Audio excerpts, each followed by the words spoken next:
Assalamualaikum warahmatullahi wabarakatuh. Perkenalkan, nama saya Satria Babargiansyah Hadirawan dengan NIM 2130 2050 2052. Saya akan mempresentasikan tugas besar 2 perancangan arsitektur 1. Baik, yang pertama ada studi literatur. Saya mengambil 3 contoh kafe dan kantin yang ada di luar negeri. Contoh pertama yaitu Cafe de la Paix yang ada di Paris. Kedua, Cafe Greco yang ada di Roma. Ketiga, kantin Gambrinus yang ada di Naples. Kemudian ada studi preseden. Yang pertama, Cafe de la Paix, Paris. Cafe ini adalah kafe terkenal yang terletak di sudut barat laut persampingan Boulevard des Capucines dan Place de Opera. Arsitektur bangunan ini adalah Alfred Armand. Lokasinya terletak di Five Place de Opera. Memiliki luas bangunan 96 meter persegi. Berikut gubahan masanya. Yang kedua ada kantin Gambrinus Naples. Gambrinus adalah kedai atau kantin yang bersejarah di sentral Naples. Arsitekturnya adalah Antonio Curi. Lokasinya terletak di Via Saya Italia. Luas bangunannya 72 meter persegi. Berikut gubahan masanya.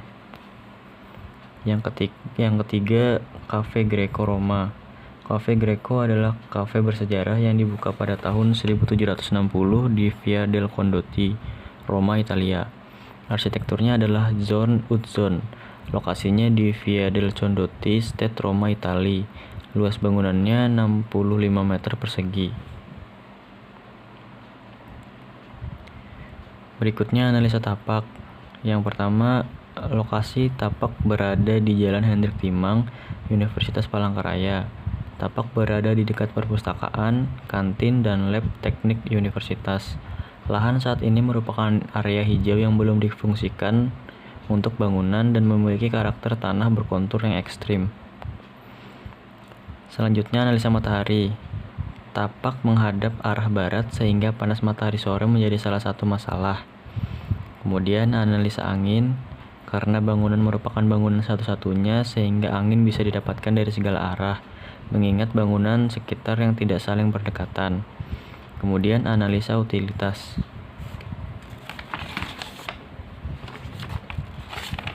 Utilitas sekitar tapak terdapat drainase yang mengelilingi tapak. Selain itu, terdapat GSB di antara tapak dan Jalan Hendrik Timang.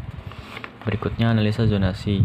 Dari analisa sebelumnya didapatkan hasil zonasi tapak sebagai berikut. Public-private service. Berikut data existing. Ini adalah data yang saya ambil dari sekitar tapak. Bangunan sekitar tapak ada perpustakaan, gazebo, kantin, ATM, dan fakultas pendidikan. Kawasan sekitar tapak ada lokasi tapak dan Jalan Hendrik Timang. Berikutnya desain alternatif. Desain pertama bentuk awal dari kotak McDonald, kemudian penambahan material pada bagian atas, lalu penambahan pintu dan jendela, hingga jadilah sebuah bangunan. Dan desain kedua, bentuk awal dari kotak kardus, ditambahkan material pada bagian atas, lalu penambahan pintu, jendela, dan atap, hingga jadilah sebuah bangunan. Desain ini tidak terlalu merubah bentuk awalnya hingga masih terlihat seperti kardus. Kemudian desain ketiga, bentuk awal dari kotak kardus dan sebuah rubik di sampingnya, penambahan material pada bagian atas dan pengurangan pada bagian rubik agar terlihat seperti kanopi, lalu penambahan pintu dan jendela hingga jadilah sebuah bangunan. Bangunan ini terinspirasi dari kotak kardus dan sebuah rubik yang melewati proses penggabungan, pengurangan, dan penambahan. Untuk desain ini saya memilih desain yang ketiga karena konsepnya minimalis, klasik, dan modern. Berikutnya denah rencana. Ini adalah denah yang saya buat dengan luas tanah 18 x 14 meter dan memiliki luas bangunan 10 x 14 meter. Berikut gambar tampaknya. Selanjutnya site plan. Ini adalah lokasi dari bangunan yang ada di Jalan Hendrik Timang, lingkup Universitas Palangkaraya. Site plan yang saya gambar berskala 1/200. Selanjutnya gambar situasi sebagai berikut.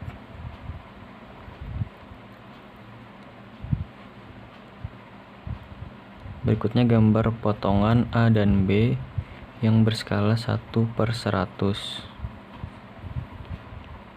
Dan detail arsitektur bata ringan yang berskala 1/50.